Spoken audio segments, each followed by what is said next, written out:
it's almost like before, not that I can really speak to it because I've never existed in a time without social media in this state, but we see certain authors go viral and their books become New York Times bestsellers, and it is, truly one in a million. But from an author perspective, there is a lot of pressure to be that author, even though really that's not our job. Our job is to write the books, but it's hard to kind of get out of that mindset that it's all on you. And if the book doesn't perform well, that's your fault. And it's not. It's a team thing. And, a lot of it, my friends like to remind me that, like, the things that usually move the needle are the things publishers do. And for authors to move the needle, it really does take like a one in a million thing.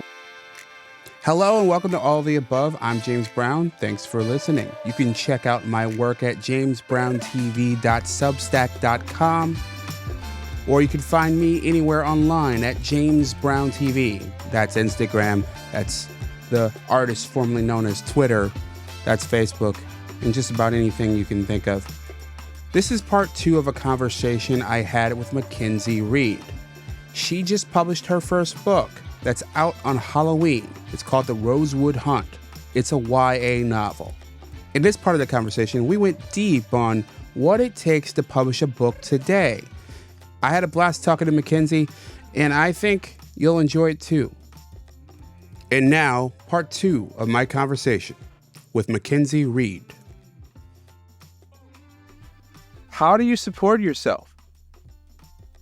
I do still have a day job. I work remotely, actually. So I did get a job out of college, and I started part-time.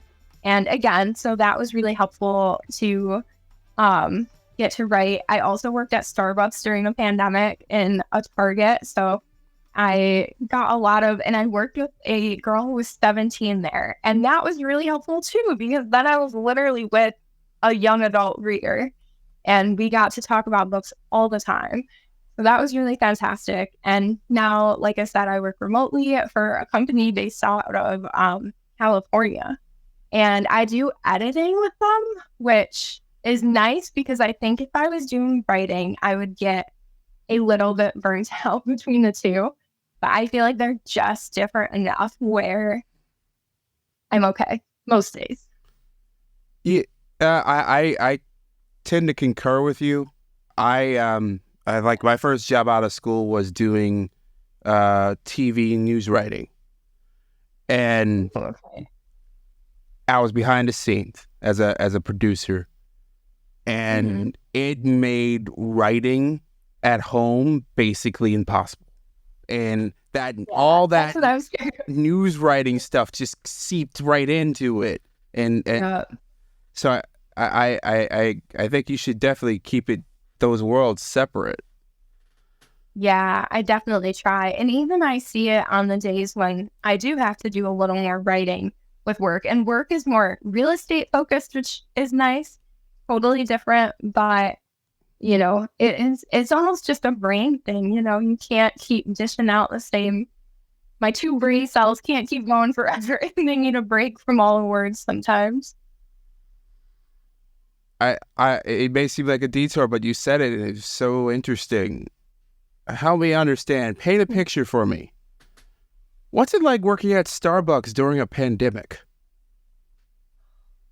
It was a time. It was we were behind the plastic shields, and it was my first time ever doing a barista job. And my first job was actually at Seabreeze, so I was familiar with guests and working with people, but it was kind of lonesome some days because we weren't allowed to have more than like 2 or 3 people at a time for a bit. And the masks, of course, which I very pro of that, but having it on for so long, you would kind of go in the back to take a breather because it would get hot in there. Sure. But it was also really fun though. I'm glad I worked during that time because I was really fortunate that I was able to. I know not everybody was, but it just kind of got me out of the house, which I think I really needed. And I was still in a pretty safe place, being kind of blocked off from everybody. I learned a lot about being a barista. And when you're a barista, you meet so many people. And I think I would kind of get in my head and create these like elaborate storylines for people who are probably just like stopping for a cup of coffee. But in my mind, I'm like making them into a main character. How were the customers? Honestly, mostly very nice. I think it's like any service job, you know, there were people who would get upset if you don't make it a certain way. It was also, the difficult part is this was also during the big rise of TikTok. And at the time, TikTok drinks were huge. So we would have people who would just like shove their phone in our face and be like, watch this TikTok and make this drink. And I'd be like, there's a line of 20 people. Perhaps you could just tell me what you want in your drink so I don't need to watch this video. But it was okay. You know, it's okay. It's a test for sure. All right. I can't imagine doing this. Maybe I'm just too old. All right. So, hey, I saw this thing on social media. Make this. Yeah. Oh, yeah. And it wasn't even like I saw this thing. It would be like, watch this thing. Like, they would want us to watch the video for them. And some of them we got so good at, like, we would remember and we'd be like, oh, that's the unicorn drink. And, you know, you go make it. But yeah, some of them are quite intense. I'm envisioning this. You have this plastic shield up. And someone's rolling up on a plastic shield with a TikTok video saying, watch this. Oh, yeah. Yeah. Sometimes they would try to like hand it to us under the money thing. And we'd have to be like, I can't touch your phone. Like, you can't. Yeah, it was a whole thing. And I love TikTok. But during that time, I wasn't its biggest fan for sure. And do you remember what was in the unicorn drink? Oh my gosh, it's been Too long? I know it was like white mocha. Because you had to get the colors. So anything purple or pink was usually the like dried dragon fruit, because that's what made like the purple drink. And then like you needed green, so you had to put matcha in it. So I do remember it was like dragon fruit, matcha, some sort of liquid, probably coconut milk. And then it was always like a frappuccino, so the ice. Yeah. I have nightmares about it. Yeah, you know, it's to pivot to social media for a bit. You have a pretty large presence. I'm trying. It's definitely taken a while to build it up. But I'm really grateful for it. We're just having fun. How has it informed your work, if at all? I think it's gotten me to be much, I don't know if I'd say better. I guess we'll see how the book sells. But I feel like it's taught me a lot as far as pitching my books. Because as a writer, I am very long-winded usually. And I've probably been, rambly and whatever. But with these videos, it started with just like 1-minute videos. Now you can do 3 and talk a little longer. But you really kind of have to get good at keeping people's attention. And, now I can pitch my book and I can just say like, it's about a crew of teens who need to find a missing fortune. But while they're hunting it down, someone starts hunting them. And there's the pitch. And, I'm not sure I would have gotten it that quickly if I wasn't repeating it in all my videos. So it's definitely been interesting in that regard and really fun to find a community on there too. Because my first community was Twitter, but I feel like a lot of people have shifted away from Twitter. So I've really enjoyed being on a new app and finding, writers and readers. It's interesting. First of all, you're not alone. I'm a writer also. We're all long-winded. We love us some us. And it's interesting that you're learning essentially log lines. You're sort of how to shortly tell your stories. Mm-hmm. And it that kind of segues into something that I wanted to ask you, in that you're a professional communicator. Obviously, you have a communications degree. You're editing for a living. You did customer service, which is communicating, and you're a novelist. You're on your second published novel. Yeah, getting there. So the core of what you do is communicating. How'd you develop your style? That's such a good question. I think I've always really just valued people who you feel like you're having a conversation with and who you kind of feel like is a friend. And, I think that's a huge part of TikTok and how people really gain a following is you have people who are genuinely like invested in you. And as an author, I want people invested in my book, but I also realize that I might write a book and you might not love it, and that's okay. But I would still like you to be like invested in me too, so that hopefully you'll read my next book and maybe it will be your type of thing. So I think when I started out, I just knew I wanted to be, very transparent. I talk about the publishing industry. I talk a lot about what it's like being a debut author now. Very transparent about failure because, some of us, it takes us 6 books, whatever, it's okay. And positive. I try to keep my communications positive even when things are, not going my way or whatever. It's like any industry, there are hardships in it. But I think that was kind of always the grounds I wanted to start with. And then I just kind of built on that till I've thankfully gotten into a groove and thankfully grown. When you look around the internet and the world at large, how are we with communication? Are we communicating well with each other? I get very disheartened sometimes because I feel like we don't always listen to each other. Or I think, I see it a lot in comment sections, someone will say something in the video and if someone just completely takes like something from that and goes off on like a different tangent, and then people attack that person for probably just having a bad day. And like, I just don't love seeing something we've been talking about at work is like always assume positive intent. And obviously there are a lot of situations in the world where the positive intent isn't there. But at least on a smaller scale of online and, the type of things I see even within the writing community, I just feel like sometimes it's, you have to step back. And there's a funny saying right now that's like, go touch some grass. Mm-hmm. And I truly think there's merit to it. Like sometimes you have to step away from the screen and just be like, hey, it's not that deep. This is a stranger on the internet.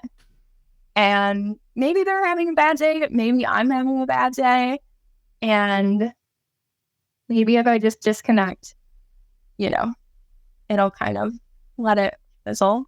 And I kind of wish that happened more because I think sometimes we see people that, get piled on and, maybe some deserve it. But I do think a lot of people don't. And, there are just kind of these trains that people can hop on. And I wish that didn't happen. I think that's kind of the less nice side of social media. I'd say it's pretty easy to be negative when you're anonymous. Oh, yeah, definitely.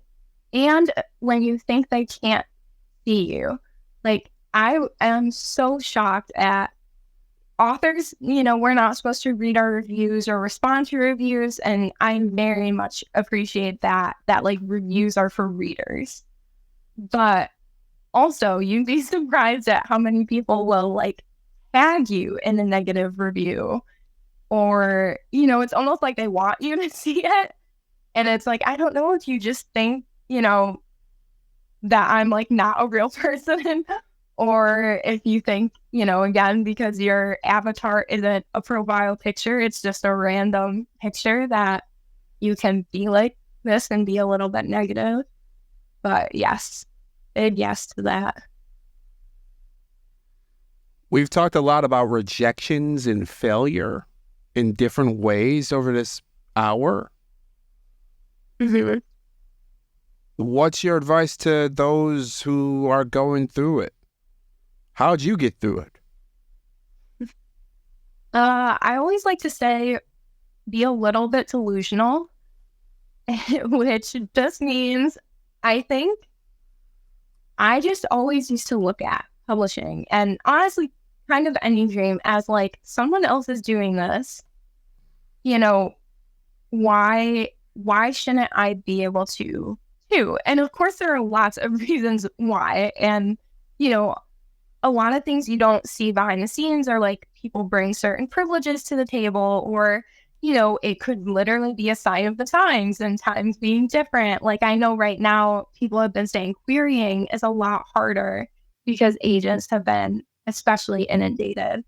So, you know, there's things you have to consider, but I think the delusional aspect is just, I've always had this thought of, you know, if I work hard, I'm a big believer in getting there eventually, and that it's like not, you know, it's, what's that saying that's like, it's not a blink, it's a marathon.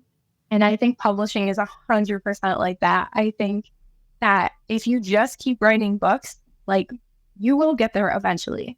But the minute you stop writing books, that's how you know you're never going to get there, because you won't have any more books to submit.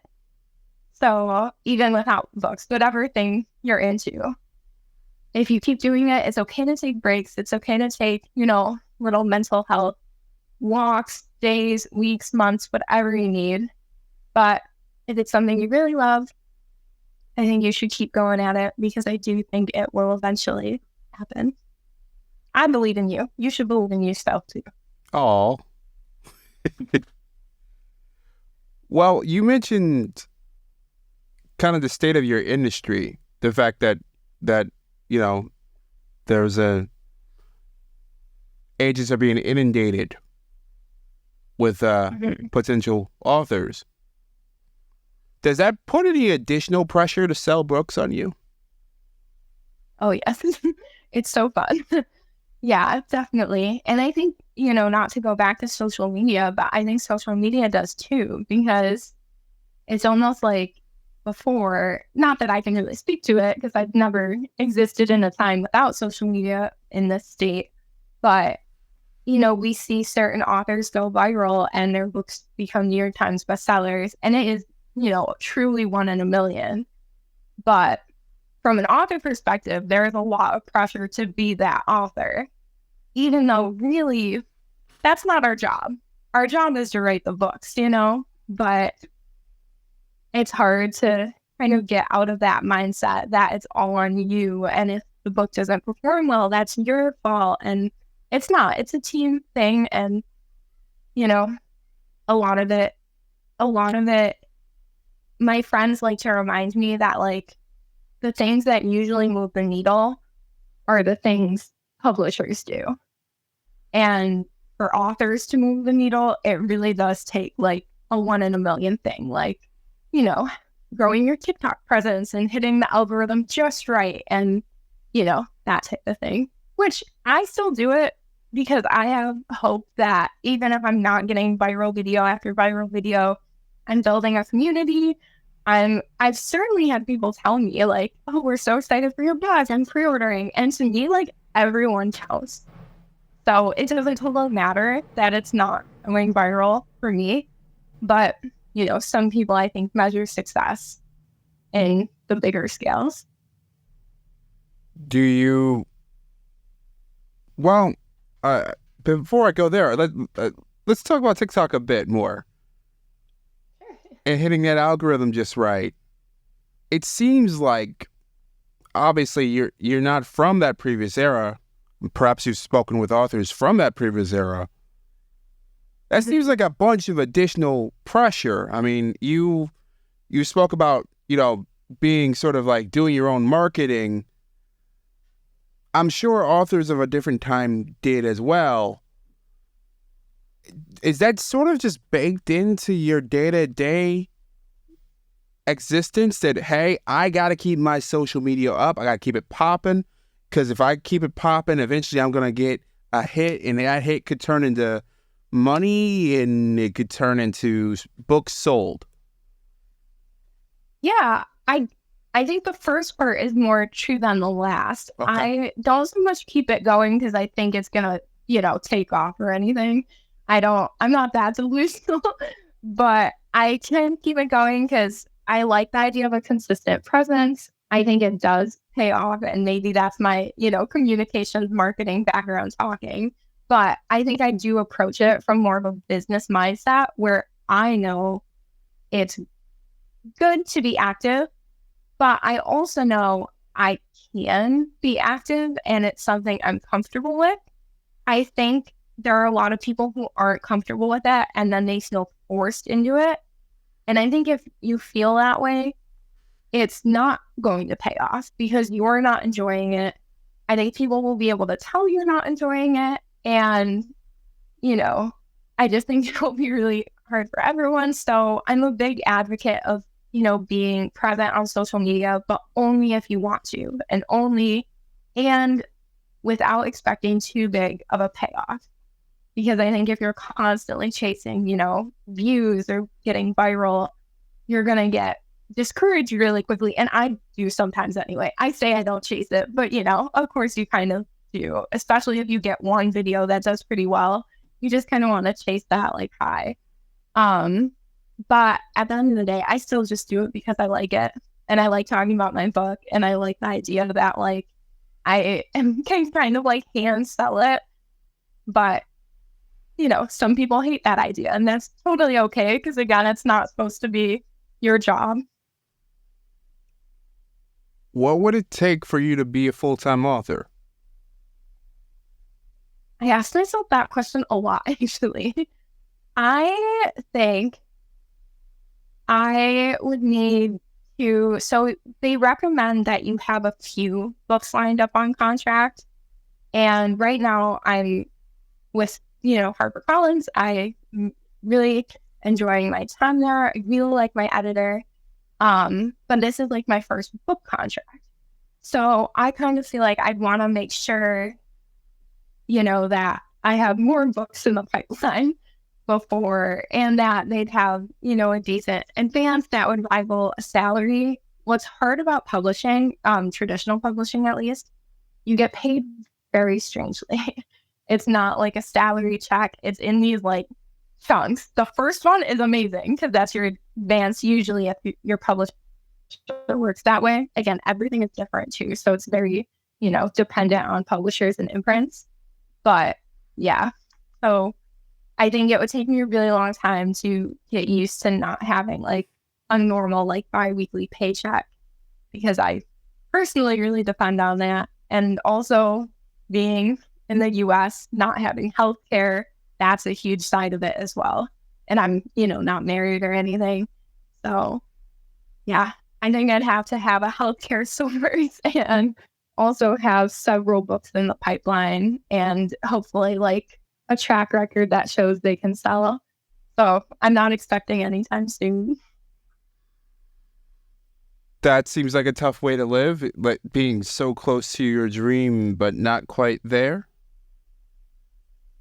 It is. And also, I think it's what I love most about writing and this dream is that you can do it on the side. And I mean, don't get me wrong, I was just thinking this today. I feel like being a debut author is a full-time job in itself, because every moment in between, I'm doing admin work. I'm trying to reach out to local bookstores and make connections. And then I have my normal job too. So it is very difficult.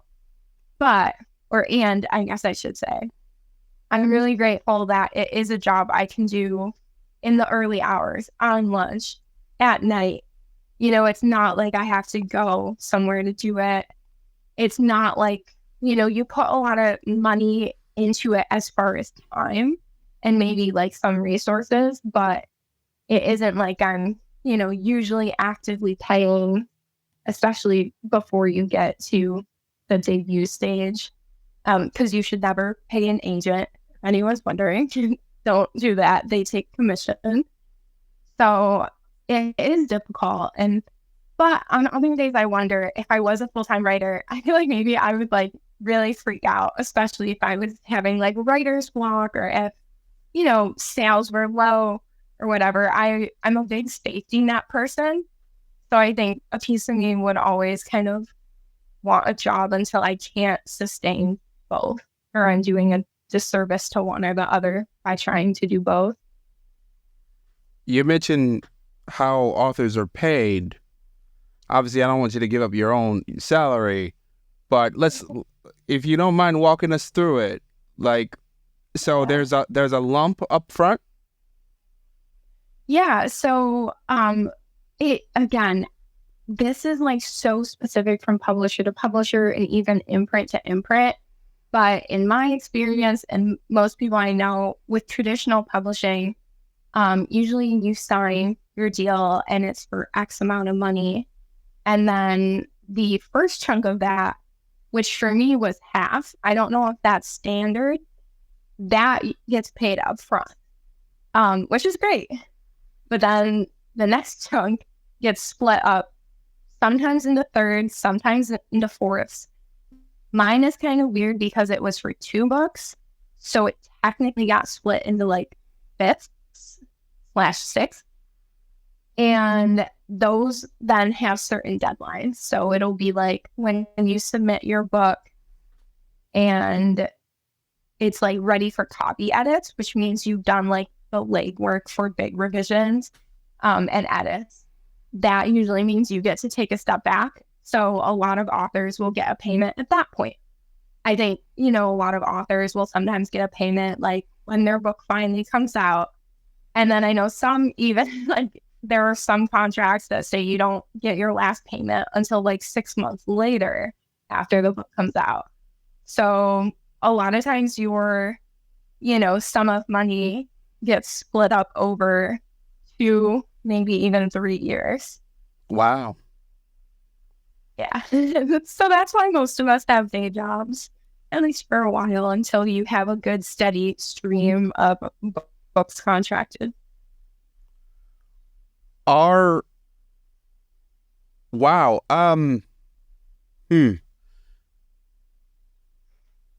As how long do you think you could keep the plate spinning, where you're cranking out 2 books plus you're doing all the legwork of promoting yourself, and you said you were calling even local bookstores. That's a lot onto itself. It seems like a lot to keep going at once.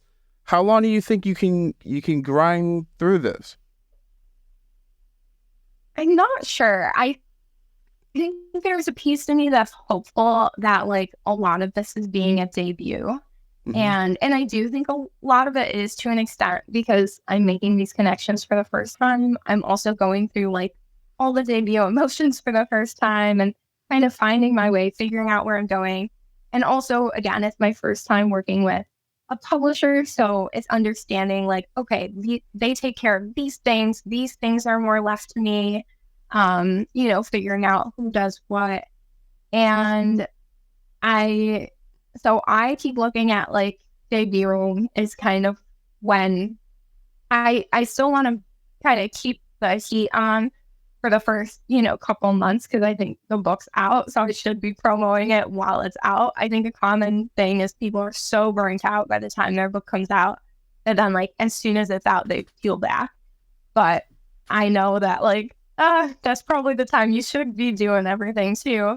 But I'm hopeful that, once it's out for a bit, I can kind of step back, give myself breaks, give myself grace. And, whenever I get on deadline again for book 2, I'll probably go into a cave for a little bit because I just need to work on that and worry about that.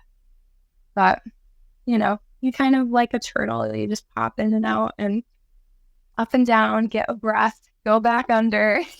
I don't see it really stopping ever, but I think I'm okay with that. I don't mind.